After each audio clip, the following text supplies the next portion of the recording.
छत्रपति शिवाजी महाराज एक चोर थे और वो अपने से ताकतवर मुगलों से लड़ नहीं सकते। और आज भी आपको ऐसे बोलने वाले लोग बहुत मिलेंगे, क्योंकि एडुकेशन ही सही तरीके से नहीं किया गया है, इसीलिए ये अनएडुकेटेड बातें करते हैं। और क्योंकि हमारे हिस्ट्री टेक्स्ट बुक्स में इनके बारे में कुछ बताया ही नहीं गया है, क्योंकि महाराष्ट्र में तो छत्रपति शिवाजी महाराज एक भगवान समान है, बट स्टेट बोर्ड के हर टेक्स्ट बुक में वो मिसिंग है। और मैं जब स्कूल में था तो मुझे इसके बारे में कभी भी पढ़ाया नहीं गया। और अभी मैंने रिसेंट कुछ स्टूडेंट से भी पूछा तो उन लोगों ने भी बताया कि हमें इसके बारे में कभी भी पढ़ाया नहीं गया। और अगर इसके बारे में बताया भी गया है तो बस एक लोकल हीरो की तरह। और अगर बताया भी गया है तो ऐसे बताया गया है कि मुगल्स एंड छत्रपति शिवाजी महाराज दोनों सेम थे और दोनों अपने अपने राज्य के लिए लड़ाई कर रहे थे और दोनों अपने फायदे देख रहे थे, अपने लिए लड़ाई कर रहे थे। हमारे टेक्स्ट बुक के मतलब से यही मतलब निकलता है और हमारे हिस्ट्री हिस्टोरियंस का भी यही मानना है कि दोनों मुगल्स एंड छत्रपति शिवाजी महाराज दोनों सेम थे। इतने साल से जो हमारा ब्रेन वॉश किया जा रहा है उसे आज खत्म करते हैं।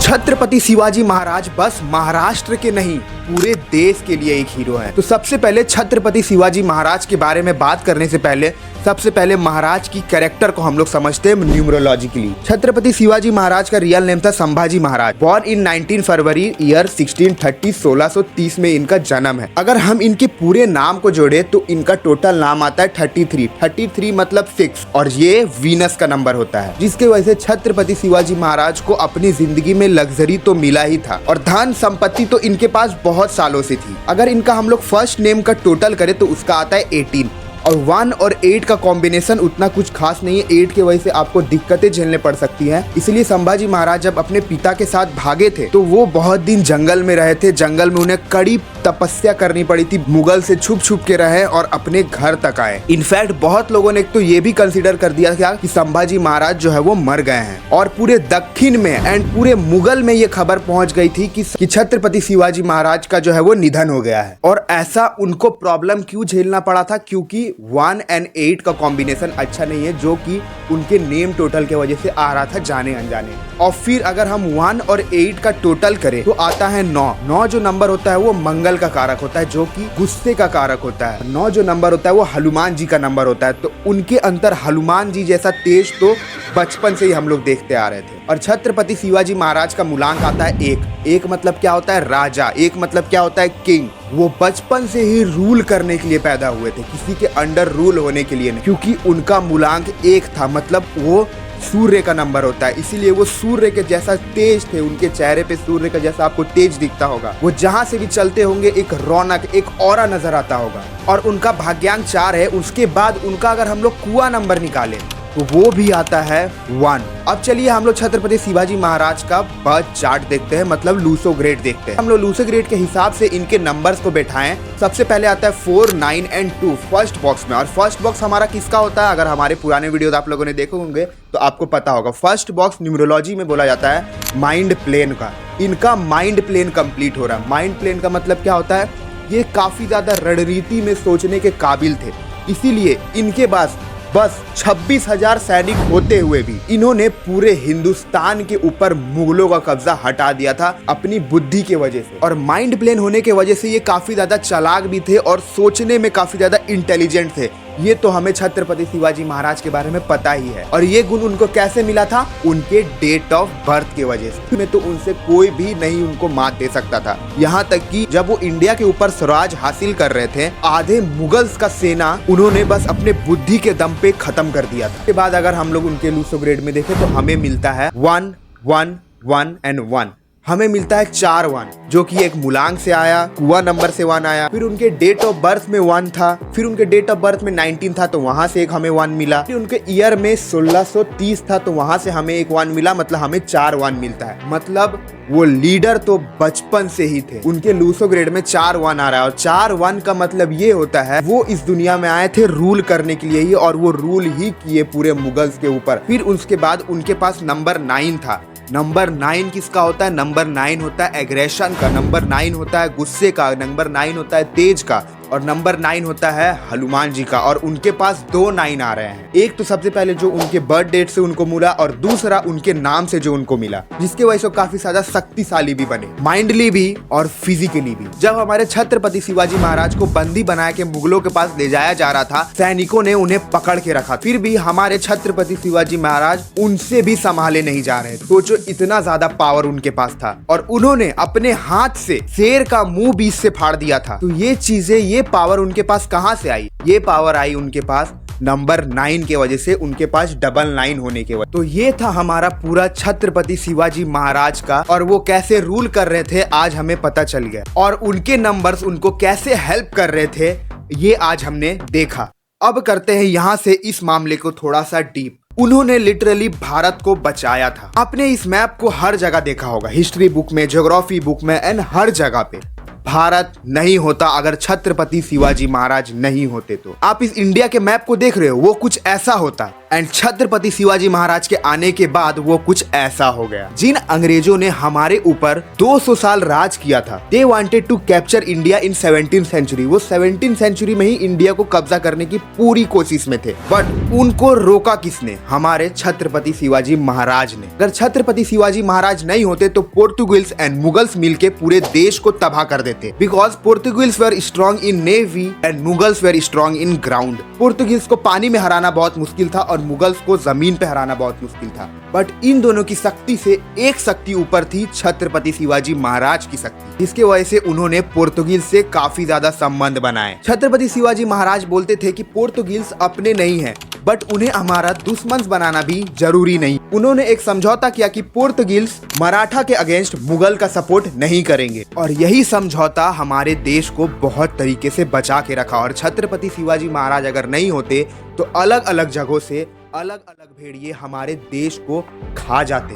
आपने नोटिस किया होगा कि हमारे साउथ के साइड में जितने भव्य मंदिर है उतने नॉर्थ में नहीं है। रीजन है कोलोनिज्म, यानी एक देश की आइडेंटिटी को मिटाने की कोशिश। कोलोनिज्म के चलते इंडिया में बहुत सारे टेम्पल्स को डिस्ट्रॉय किया गया, बट साउथ साइड से होने वाले हमलों को छत्रपति शिवाजी महाराज ने रोका। इसीलिए as comparison to north, south में ज्यादा भव्य मंदिर है। तमिलनाडु में त्रिवेणिमनल, समोथ्री पेरुमन दोनों एक परमानेंट टेम्पल्स हुआ करते थे, और इन्हें तोड़ के वहां पर मस्जिद बनाया गया। छत्रपति के जैसे ही मुझे भी मॉक्स के एग्जिस्टेंस से कोई दिक्कत नहीं है।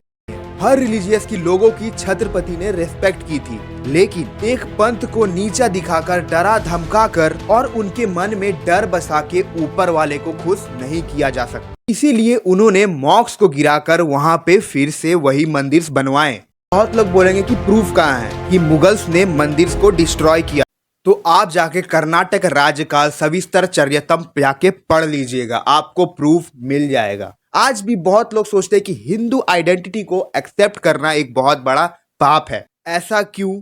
इसका आंसर है सेक्युलरिज्म। सेक्युलरिज्म की बोझ के तले हम अपनी आइडेंटिटी को भूलते जा रहे हैं। बट छत्रपति शिवाजी महाराज ने ये क्लियर कर दिया था कि ये देश लोकल्स का है, हमारा है और सबका है, और हम सभी रिलीजियस लोगों का वेलकम करते हैं, और उस वेलकम की जो रेस्पेक्ट करता है वो हमारे देश के अपने हैं, और जो इस वेलकम को फॉर ग्रांटेड लेते हैं और वापस में हमारे ही देश के ऊपर वार करते हैं, वो हमारे देश के एनिमीज है। ये छत्रपति शिवाजी महाराज ने बिल्कुल क्लियर कर दिया था। इसीलिए आज भी उन्हें एक मैनेजमेंट गुरु की तरह देखा जाता है, क्योंकि उनके पास मैनेजमेंट की बहुत अच्छी खासी नॉलेज थी।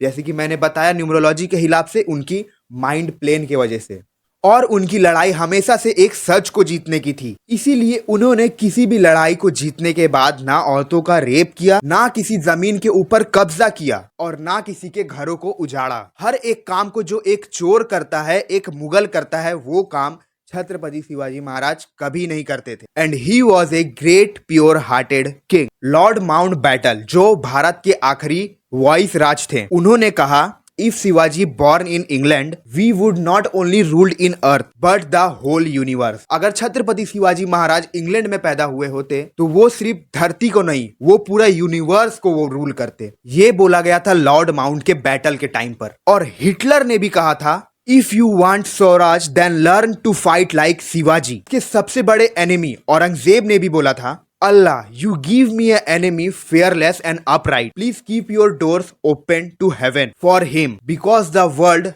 best and large-hearted king is coming to you. Point ये है कि जिसको छत्रपति शिवाजी महाराज के बारे में पता है, वैल्यू वो उनका वैल्यू और मोल जानते हैं। हीरो की तरह नहीं, वो उनको एक भगवान की तरह मांगते हैं, एक नेशनल हीरो की तरह मानते हैं। 2016 से पहले हमारे इंडियन टेक्स्ट बुक में एक लाइन हुआ करती थी छत्रपति शिवाजी महाराज के ऊपर, बट बहुत प्रोटेस्ट हुए। उसके बाद एक चैप्टर इंट्रोड्यूस हुआ और यही हीरोज की कहानियां हमारी हिस्ट्री टेक्स्ट बुक से मिसिंग थी। और हमारे एजुकेशन सिस्टम में अलग अलग स्टेट में अलग अलग इतिहास को पढ़ाया जाता है। जिस स्टेट का जो राजा फेमस है, उस स्टेट के बच्चे को उसी के राजे के बारे में पढ़ाया जाता है। और अगर स्टेट के बाहर में जाओ तो किसी को भी कुछ भी पता नहीं होता है। हाँ, बट कहीं नाम सुना सुना लगता है, कहीं भी किसी भी जगह कोई रोड का नाम रख दिया जाता है, कोई एयरपोर्ट का नाम रख दिया जाता है, कहीं पुतला बना दिया जाता है उस लोकल हीरो के नाम पर।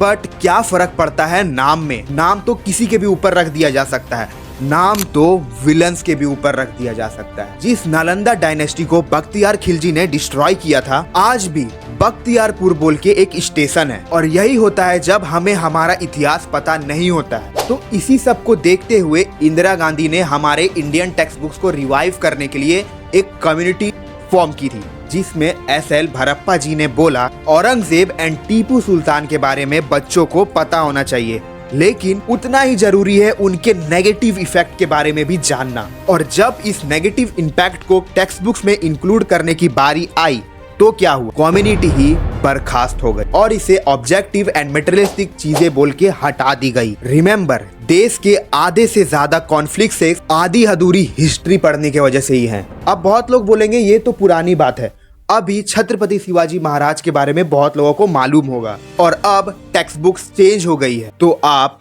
बिल्कुल गलत हो। कुछ दिन पहले महाराष्ट्र के अकोला में एक इंसिडेंस हुआ, जहां पे स्टूडेंट रिप्रेजेंट कर रहे थे a fight between Chhatrapati Shivaji Maharaj and Faizal Khan. But इस इंसिडेंस के बाद बहुत सारे स्टूडेंट के सेंटिमेंट्स हर्ट हो गए और स्टूडेंट्स ने कंप्लेन तक कर दिया। और कंप्लेन में ये बोला गया कि हमारे रिलीजियस भावनाओं को ठेस पहुंचाया जा रहा है इस एक्ट के थ्रू। फिर उसके बाद ये इंसिडेंस बहुत ज्यादा बड़ा होने लगा और हिंदू मुस्लिम ना हो जाए उसके वजह से जो लोग उस दिन परफॉर्म कर रहे थे, उन्होंने स्टेज पे आके लाइव सॉरी भी मांगा। बेसिकली मांगा नहीं, उन्हें मंगवाया गया। बट क्यों?